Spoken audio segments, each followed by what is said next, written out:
اعوذ باللہ من الشیطان الرجیم بسم اللہ الرحمن الرحیم وَلَقَدْ عَلِمْتُمُ الَّذِينَ اعْتَدَوْا مِنْكُمْ فِي السَّبْتِ فَقُلْنَا لَهُمْ كُونُوا قِرَدَةً خَاسِئِينَ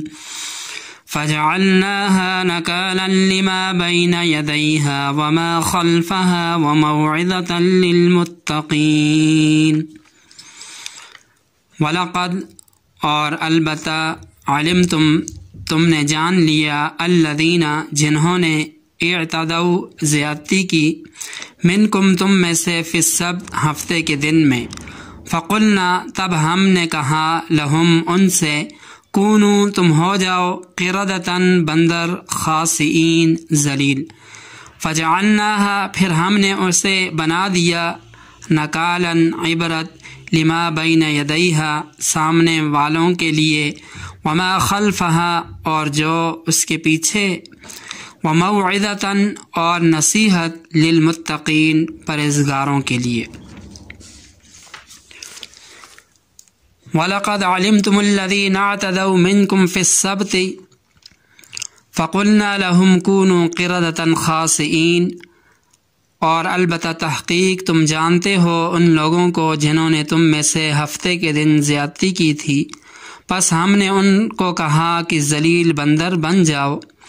فجعلناها نکالا لما بین یدیہا وما خلفہا اور بنا دیا ہم نے ان لوگوں کو عبرت ان کے لیے جو اس وقت موجود تھے اور جو پیچھے آنے والے تھے وموعظۃ للمتقین اور اس واقعے کو متقیوں کے لیے نصیحت بنا دیا وَلَقَدْ عَلِمْتُمُ الَّذِينَ اعْتَدَوْا مِنْكُمْ فِي السَّبْتِ یہاں یہود کی ایک اور بہت بڑی خرابی کا تذکرہ ہے۔ حضرت موسیٰ علیہ السلام کے کئی سو سال بعد حضرت داؤد علیہ السلام کے دور کے اندر یہود کی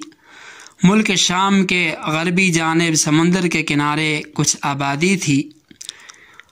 حضرات مفسرین فرماتے ہیں کہ اس میں تقریباً 80,000 یہودی آباد تھے اور ان کی تجارت کا دار و مدار مچھلیوں پر تھا۔ ہفتے کے روز جس کو سبت کہتے ہیں موسیٰ علیہ السلام کی شریعت میں شکار کھیلنے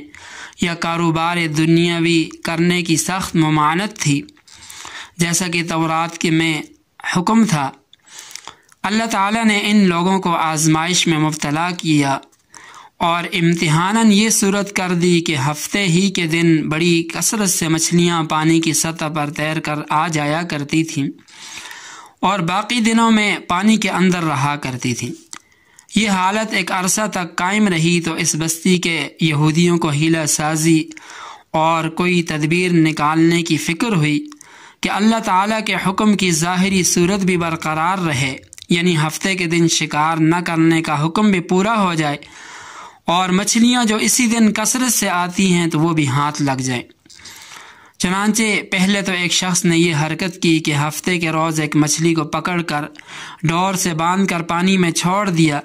اور پانی کے کنارے ایک کیل گاڑ کر ڈور کو کنارے اس کیل کے ساتھ باندھ دیا تاکہ مچھلی جا نہ سکے۔ پھر اتوار کا دن ہوا تو اس کو پکڑ کر لایا۔ اسی طرح اس نے دوسرے ہفتے کو کیا۔ رفتہ رفتہ لوگوں کو اس کا حال معلوم ہوا تو انہوں نے بھی اسی طرح خفیہ یہ حرکت شروع کر دی اور اسی طرح کچھ عرصہ کرتے رہے۔ پھر یہ لوگ دلیر ہو گئے، بہادر ہو گئے اور علل اعلان سمندر کے کنارے قریب گہرے حوض تالاب کھود لیے اور سمندر سے نالیاں کاٹ کر حوضوں تک پہنچا دیں۔ ہفتے کے دن حسب سابق مچھلیاں پانی کی سطح پر آتی تھیں اور نالیوں میں سے ہوتی ہوئی حوضوں کے اندر آ جاتی اور وہ نالیوں کو بند کر دیتے تاکہ واپس نہ جا سکیں، اور اتوار کے دن یہ مچھلیاں پکڑ لیتے اور کھلے عام یہ بازار کے اندر فروخت کرتے۔ بنی اسرائیل کے پیغمبر اس وقت کے حضرت داؤد علیہ السلام نے منع فرمایا کہ ایسی حرکت نہ کرو، تو تقریباً حضرات مفسرین فرماتے ہیں کہ 12,000 کے قریب یہودی تو حضرت داؤد علیہ السلام سے متفق رہے، بلکہ پہلے ہی سے یہ لوگ اس حیلہ سازی اور چال بازی میں شریک نہ تھے۔ دوسروں کو بھی اس جرم سے منع کرتے تھے۔ باقی یہود کے دو گروہ ہو گئے، ایک علل اعلان مچھلیاں پکڑ کر فروخت کرنے لگا اور دوسرا گروہ خود تو شکار نہ کرتا تھا لیکن دوسروں کو شکار کرنے سے منع بھی نہیں کرتا تھا۔ بہرحال اس دن عبادت کی بے حرمتی، حکم الہی کی نافرمانی اور تعدی اور گناہوں کی وجہ سے اس فرقے کو اللہ تعالیٰ نے بندروں کی صورت میں مسخ کر دیا، ان کی شکلیں بندروں اور خنزیروں کی طرح بنا دی، اور 3 دن کے اندر یہ مجرم گروہ اپنے اپنے مکانوں کے اندر نہایت ذلت کے ساتھ 3 دن کے اندر یہ ہلاک ہو گئے۔ یہاں ایک بات سمجھنے کی ہے کہ یہود نے یہاں ہیلہ سازی کی اور ہیلہ سازی کے ذریعے انہوں نے مچھلیوں کو پکڑا۔ تو ہیلہ سازی یہ بہت بڑی بری خصلت ہے، بہت بڑا جرم ہے، جس پر اللہ تعالیٰ نے انہیں خنزیر اور بندروں کی صورت میں تبدیل کر دیا۔ نبی پاک صلی اللہ علیہ وسلم نے فرمایا کہ تم ہیلہ سازی سے اللہ تعالیٰ کے قانون کو نہ توڑنا، یہ بہت بڑا سخت جرم ہے۔ ایسا کرنے والوں کی اگرچہ اب شکلیں تو تبدیل نہیں ہوں گی مگر ان کا باطن بالکل ایسا ہی ہوگا۔ اب کیا کچھ نہیں ہوتا۔ آج کل زکوٰۃ سے بچنے کے لیے ہیلہ سازی کی جاتی ہے، سود اور رشوت کی تعویلیں کی جاتی ہیں اور اس کے جواز کے فتوے لیے جاتے ہیں۔ یہ سب کچھ ہیلہ سازی اور حرام ہے۔ البتہ اگر نیت نیک ہو اور ہیلہ سازی حرام سے بچنے کے لیے کی جائے تو یہ جائز ہے۔ نبی پاک صلی اللہ علیہ وسلم نے بعض امور میں خود اس طرح کی ہیلہ سازی کا یہ طریقہ اختیار کیا، اپنایا۔ یہاں ایک بات اور بھی سمجھنے کی ہے کہ اللہ تعالیٰ نے ان نافرمانوں کو جانوروں کی شکلوں میں سے اور خاص طور پر بندروں اور خنزیروں کی شکلوں میں کیوں تبدیل کر دیا؟ تو حضرات مفسرین اس کی وجہ یہ بیان فرماتے ہیں کہ انسان اور جانور میں یہی فرق ہے کہ انسان قانون کی پابندی کرتا ہے اور جانور اس سے مستثنا ہے۔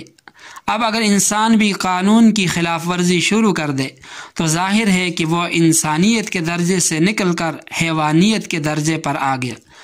اور ظاہری شکل و صورت کے اعتبار سے انسان بندر سے زیادہ مشابہ ہے،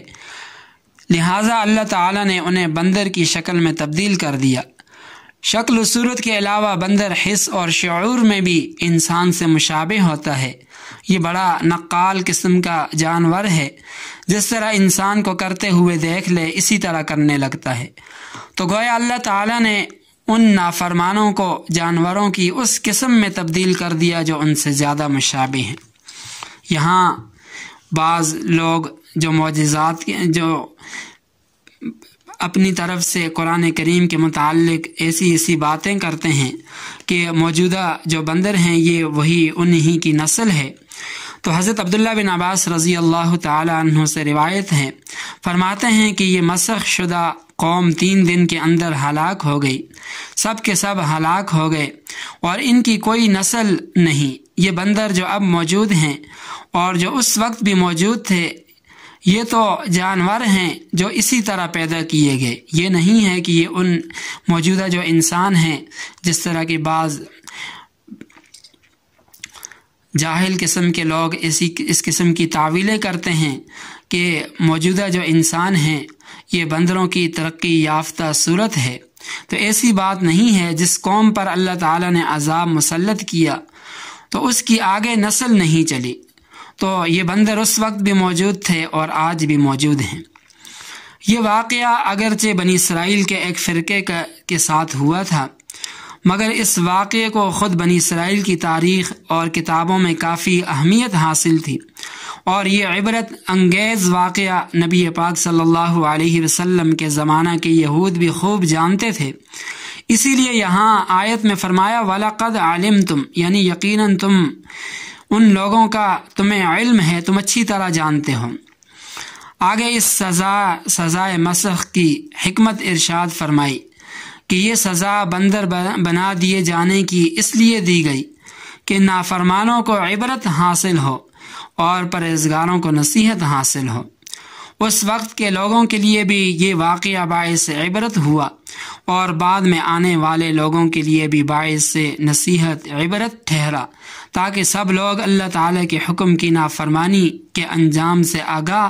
اور خبردار رہیں اور زندگی کے ہر معاملے میں محتاط اور اللہ تعالیٰ سے ڈرنے والے رہیں۔ وآخر دعوانا ان الحمد للہ رب العالمین۔